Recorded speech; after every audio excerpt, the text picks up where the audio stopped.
Would you like to know the three kinds of people that make up a society? Now watch the following talk. You know, it is said that there are always three kinds of people in any given society. This threefold distinction has been noted and made by notable sociologists and public intellectuals. But this threefold distinction of the three kinds of people, it was first identified and first stated by the supporters and founders of democracy in ancient Greece. For the Greek people, the people who in many ways gave us the modern civilized world, for the Greek people, the first kind of people in any given society are the idiots. For the Greeks, the idiot is not necessarily someone who is mentally deficient. Rather, for ancient Greek people, the idiot, they said, is someone who is a totally private person, a totally self-centered person, and a totally selfish person. They called him the idiot. The idiot, he is always out for his personal gain and his personal interests. He does not have a public philosophy. He has no knowledge, no skill, no character, and no virtues to be able to live and to be able to contribute in a flourishing society and community. He's all out for his personal pleasures and for his personal treasures.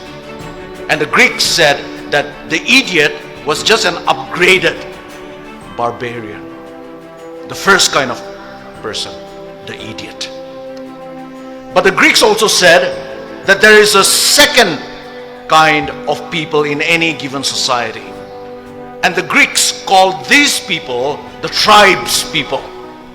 When we say tribes people, we don't necessarily mean the fact of belonging to a certain tribe, which is a good thing. But when they use the word tribes people, the Greeks meant a tribal and a tribalistic mentality. And the Greeks said that tribes people are those people who are not able to think beyond their small tribe or their small groups.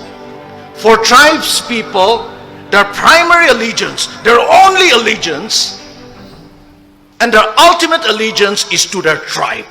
Their tribe is their God, and their religion is tribalism. And tribes people, the Greeks said, are always afraid of things that are different, that are a little alien to them. They are always suspicious and fearful. And they always dealt with different people and difficult situations with intimidation, with force, and with violence. And the Greeks also said that the ideal person for tribes people is the warrior, because tribes people are a war-making people. Their ideal is the warrior. But it was not so for the Greeks. For the Greeks, there was another kind of people, another kind of a person, and that was the ideal person. And the Greeks called this ideal person the citizen. The citizen. And here when we use the word citizen, we are not talking about legal status or political status. We are talking about the idea and the ideal of citizenship. And who is the citizen? The citizen, according to the Greeks, is someone who has the skills and the knowledge to live a public life, who is able to live a life of civility. The citizen recognizes that he or she is a member of a commonwealth and thus strives for the common good. That is the citizen. The citizen, yes, he or she knows his or her rights in a society. But he or she also knows his or her responsibilities to society.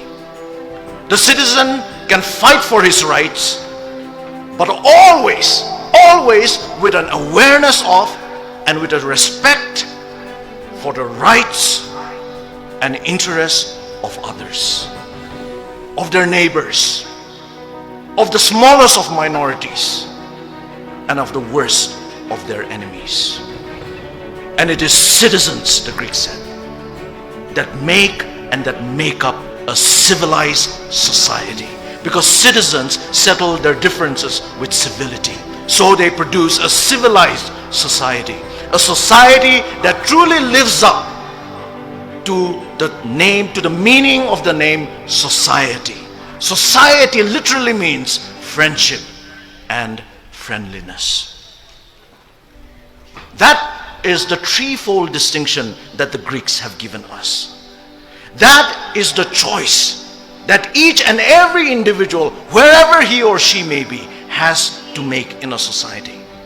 And I believe that that is the choice that starkly faces us Naga people today. Will we be idiots, living only for ourselves? Will we be tribalistic, tribes people, unable to think beyond our tribes and our small groups? Or will we be citizens? Citizens in the best sense of the word. Today, on this historic day, I believe I want to make my choice.